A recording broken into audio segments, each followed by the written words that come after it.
Hi boys and girls, I'm back with Powerless. Chapter 20, Strange Alliances. The most unnerving thing for Daniel's gang so far had been all the patrol cars. It was strange to see the police driving along slowly, searching the shadows with the high-powered floodlights.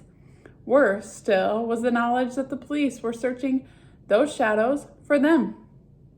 They spotted the first car as they were leaving Rohan's house. As Rohan scurried down the tree that served as his bedroom escape ladder, they watched the car disappear slowly in the distance. By the time they saw the next one, Daniel's parents would have noticed that he was missing, and Rohan's disappearance might have been noticed as well. When they saw the third car, they were all points bulletin warning that half of the children of Noble's Green were gone. With Louisa and Rose now in tow, Daniel couldn't help but feel like the Pied Piper in the fairy tale, leading the village children off into the hills, never to be seen again. As it was, they certainly didn't look like a fairy tale. 5 children on bikes, sulking along the edge of the woods. Rose wanted to stop and pee every 10 minutes, and of course she was scared of the dark. Daniel would have liked to leave her out of this, but she shared a bedroom with Louisa and had threatened to tell their parents if she wasn't allowed to go along. So Louisa rode with Rose on her bike and encouraged her to hold her bladder. Along the way, they explained everything to Louisa, who listened attentively but said little. Daniel knew that she had probably figured out much of it on her own anyway, but he didn't miss her shocked look when they got to the part about Eric's capture. Again, he felt his face burn with shame. But in the end, she made no judgments. She offered no reprimands. She was as good as her word. They were her friends, and she was going to stick with them.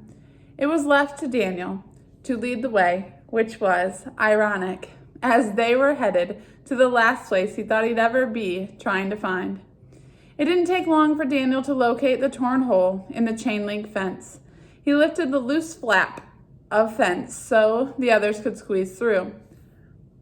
Shouldn't we be worried about night watchmen or guard dogs? Asked Louisa, looking over her shoulder. Guard dogs, repeated Rose worriedly. I don't think anyone cares enough about this old junkyard to use guard anythings. All we've got to worry about is Clay and Bud. They're enough, said Molly. Once they were safely inside the fence, Daniel again took the lead. Okay, Louisa, you hang back a little with Rose. You know how unpredictable Clay and Bud can be. Bud stinks, offered Rose. Yeah, so you should have no problem staying back with your sister. And no disappearing unless Louisa tells you to, okay? We don't want to lose track of you in the junkyard. It wouldn't be good for the mission. Rose saluted. In an effort to stop her constant whining, they had told the 5-year-old that they were all on a top secret mission, which delighted Rose to no end. Now every little request was met by a salute. You be careful, Daniel, said Louisa. Clay is dangerous. Trust me, I'll be fine, Daniel remembered the pounding that Eric had received from Clay in their fight. He swallowed hard. Rohan, can you tell if they're here? Well, if Bud's here, there's one easy way to tell. Rohan closed his eyes and sniffed the air. He immediately made a sour face. Oh yeah, they're here, he said. Ugh, and one of them's smoking a cigar. When they found Bud and Clay, they were sitting in a stripped-out old van that was covered in graffiti. In several places, the phrase, Bud rules, shared space with Clay's hideout, keep out. The doors were missing and the windows were all broken out. A small camping lantern hung from the ceiling, and the 2 boys were sitting on either side of a makeshift poker table. Clay was chomping and coughing on a noxious cigar. Your bet, he spat as foul brown saliva trickled down his chin. See me or fold? I'll see your bet and raise you. You can't raise me. Why not? Because that's the rules. How many times do I have to explain everything to you? Well, I might listen better if I didn't have you blowing that smelly thing in my face all night long, said Bud. waving away the oily smoke. Smelly? Look who's talking, stink butt. This stogie is the only thing that's keeping me from puking all over the place, Clay coughed. He took a long drag of the cigar, but his face was turning green with the effort. Yeah? Well, those things are gonna kill ya. I'll still live longer than you unless you shut up and bet. Watching the two of them bicker, Daniel wondered if he and his friends could stand there all night and never be noticed. Those two might have been mean. They might have been tough, but they were about as observant as a couple of bricks. Unfortunately, time was a-wasted. Hey, Clay. Hey, Bud, Daniel said. Sounded weird even to his own ears, saying hi to those two, but he had to start somewhere. The two bullies looked at Daniel, their mouths dropping open. Daniel saw Clay quickly scanning the faces of the gang behind him. Daniel knew who he was on the lookout for. What the heck are you all doing here? Asked Bud. Clay, what the heck are they doing here? Oh, be quiet, Bud, Clay answered. He laid down his playing cards and stepped out of his van, his eyes warily searching the yard around him. You're not welcome here, new kid. None of you are.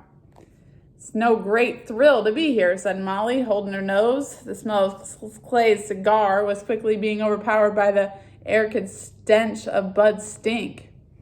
Daniel shot Molly a look before going on. We're not here for trouble, Clay.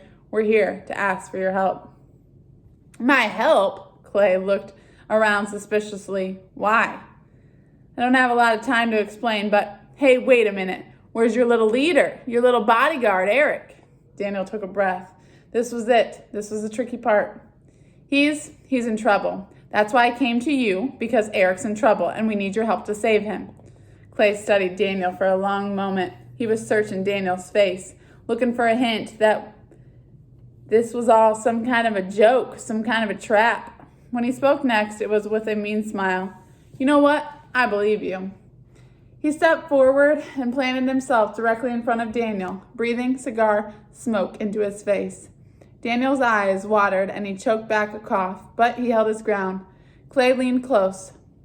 I also believe that you just made a big mistake of your life coming here. Daniel could hear Bud laughing a few feet away, and he could see Molly in his peripheral vision, taking a step forward. Daniel waved her away without taking his eyes off of Clay. You might be right, Clay, but let me ask you this. Before you beat the stuff out of me, when do you turn 13? Clay's smile disappeared immediately. That's none of your business, new kid. I bet it's not too far off. You're big for your age, but you've got to be at least 12, right? What are you going to do when you turn 13? Who will you push around then? Why, I bet even Bud'll be able to take you. Then it'll be Bud's hideout. You'll just be his toady. Clay gave a snarl and shoved Daniel. It was more of a nudge, really, but nevertheless it sent Daniel skidding onto his back. He heard the commotion as his friends began to move between him and Clay. No, he shouted. Everyone stay back. Clay's not going to hurt me. Oh, yeah? Spat Clay, but he did stop. Why shouldn't I pulp you all right here and now? Daniel sat up and rubbed at his chest. He imagined the hand-shaped bruise that would be there tomorrow. That is if he survived tonight. Because, Clay Cudens, said Daniel, if you help us rescue Eric, you'll be able to stay strong for the rest of your life. It doesn't have to end. Clay squinted at him like chewing on his soggy cigar. Daniel slowly pulled himself to his feet and brushed himself off, trying not to wince when he touched his chest. Clay took a look around at the others, at Louisa and Rose's fearful expressions, Rohan's unreadable stare and Molly's angry glare, then looked back at Daniel. Talk, said Clay. You've got 5 minutes. It's all I'll need, Daniel said, but first, do me a favor and put out that cigar. That's the end of chapter 20.